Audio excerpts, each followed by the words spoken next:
Бисмилlah, Құранның бірінші бетін ашсақ, Фатиха сүресіне жолығамыз. Осы сүрені оқып көрейік. Суратул Фатихати деп жазып тұр. Мына жерде шимайланып жазылған, кішкене сіздерге түсініксіз болуы мүмкін. Мына жерге Бисмиллахир-рахманир-рахим деп жазылған. Сіздерге түсініксіз болуы мүмкін, кішкене шимайлап тастапты.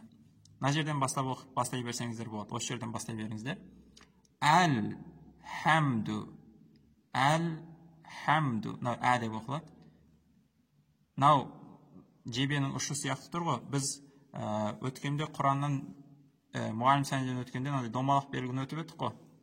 Тоқтайтынша домалақ белгі. Әл деп тоқтаушы едік қой. Құраннан домалақ болып жазылмайды. Құраннан жебенің ұшы сияқты болып жазылады. Әл-хамду лиллахи. Аллах деген сөз ортасы созылады үнемі. Осы сөз жаттап алу керек. Тек қана лиллахи роббил. Роббил дегенде келесі сөзге өтіп кетеміз. Мына екі сөзді қосып оқып кетеміз. Роббил деп. Өйткені ортасында қосу белгісі тұр. Мынандай белгі тұрса, екі сөздің ортасында не істейміз? Екі сөзді қосып оқып кетеміз. Хамза уаслия деп айтады. Роббил. Роббил аламин. Мына кішкентай белгіні созамыз. Бұл созу белгісі мәт әрпі болып табылады. Кішкентай болып жазылған, бірақ аламин басынан әріптерді шығаруға мән берейік. Мына х әрпін шығарыңыздар. Әл-хамду деп шығады.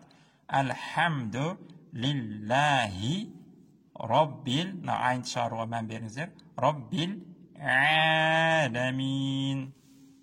Ары қарай кеттік. Әр-рахманир. Мына жерден ә деп оқылады. Әр. Мынау ло оқылмай қалып байқасаңыздар, кейбір кезде бұл шәмсия әрпі деп айтылады. Әл деп басталады да сөздер. Осы ло оқылмай қалады. Кейде оқылады. Мынау ло, кейде оқылады, кейде оқылмайды.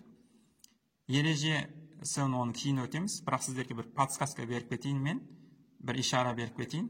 Егерден лының төбесінде белгі тұрса, домалақ белгі тұрса, не істейміз? Оны оқимыз. Әл деп оқимыз. Ал лының үстінде ешқандай белгі болмаса, ешқандай белгі жоқ, келесі әріпте мынандай тәштит тұрса, ш сияқты тәштит тұрса, не істейміз? Келесі әріпке өтіп кетеміз. Әр болып кетеді. Әр-рахмани. Нан созам бұл. Әр-рахманир-рахим. Екі сөз қосамыз, ортасында қосу белгісі тұр еткен, Әр-рахманир-рахим.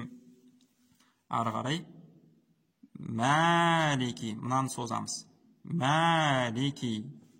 Яумиддин. Мына жерде тағыдан қосу белгісі тұр. Екі сөз қосамыз. Яумиддин деп. Мынау лыны оқылмай қалдық. Өйткені лының үстінде ешқандай харекет жоқ, байқадыңыздар. Келесі әріп мынандай ш сияқты тұр. Мынандай не? Мынандай белгі тұр. Осындай белгі тұрса, келесі әріпке не істейміз? Келесі әріпке өтіп кетеміз. Яумиддин. Ары қарай. Ияка. Мынау иді күшейтеміз. Ияка деп айтпаймыз. Ияка күшейтіп айтамыз. Ияка.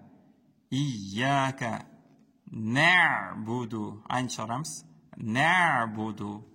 Ва ияка. Иді күшейтеміз. Ияка. Настаин. Тағы бір нәрсе айтуды ұмытып бара жатырмын, айтпақшы. Настаин.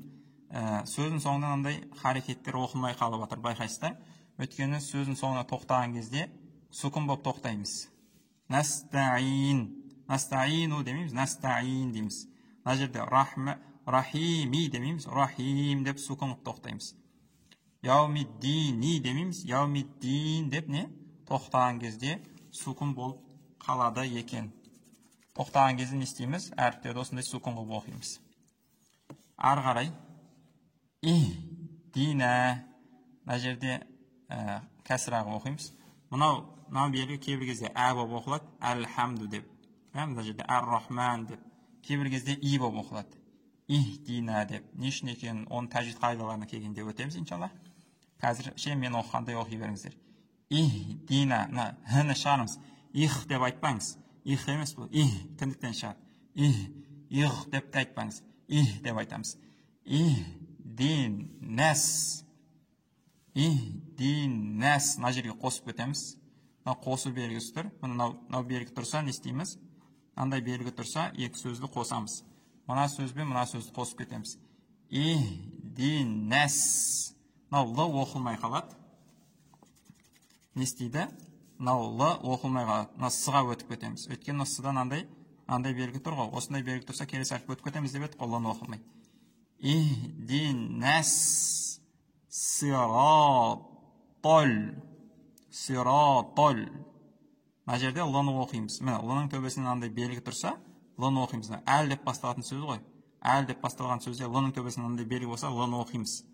Ал л-ның төбесінде ешқандай белгі жоқ, келесі әріптен андай тұрса, келесі әріпті оқып кетеміз. С деп. Ихдинас сиратол мустақим. Ихдинас сиратол мустақим. Ары қарай. Сиратол лазина. Сиратол. Аллаға өтіп кетеміз. Сиратол лазина. Аны белгілеп қойыппын, қаламен сақау қылып айту керек деген сөз. Біреу сақау қылмай айтқан ғой, значит. Сиратол лазина ан'амта алейхим ғайрил. Мынау қосу белгісі тұр. Мынау қосу белгісі тұрса не деген сөз?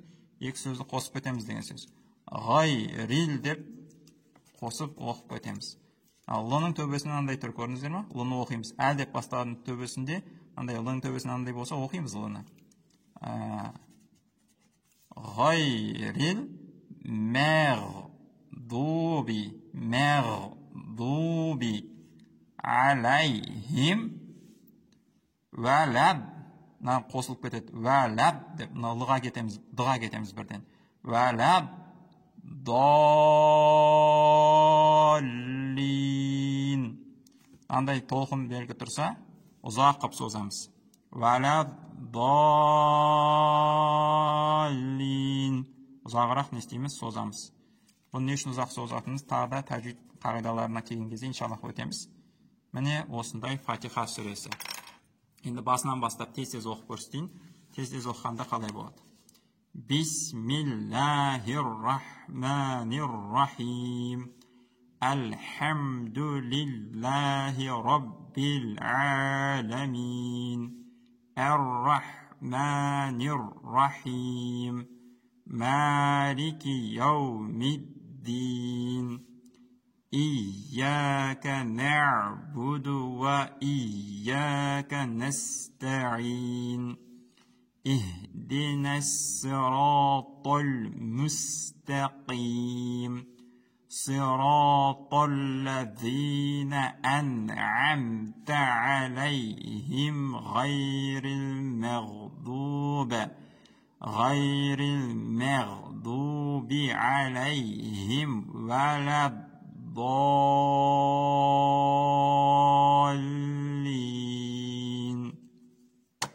Amin. Şimdi aytamiz.